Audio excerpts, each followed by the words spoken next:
Mwana wa Mungu, tuko nyakati za mwisho. Tupo kwenye siku za mwisho.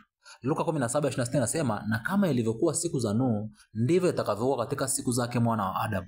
Siku za Nuhu watu walimkataa Mungu. Siku za Nuhu watu walikuwa busy na mambo yao. Watu walikuwa busy na matakwa yao, wakamuasi Mungu. Hata Nuhu alivyojenga safina hawakumuamini. Hata Nuhu alivyowaambia gharika inakuja hawakumsikiliza. Mpaka ilivyoshuka ndipo wakajua wamechelewa. Na katika nyakati hizi kuna watu ambao hawaamini tuko mwishoni. Kuna watu wanabeza kwamba tuko mwishoni. Lakini ukweli ni kwamba tuko kwenye nyakati za mwisho. Mtu wa Mungu, usitafute tamaa za mwili, usitafute matakwa yako binafsi, tafuta kuyatimiza mapenzi ya Mungu, tafuta kuliishi kusudi la kuumbwa kwako.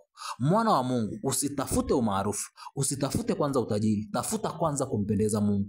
Tunza utakatifu, tunza vazi lako la wokovu, tunza utakatifu kwa gharama yote. Kosa vyote, usikose mbinguni.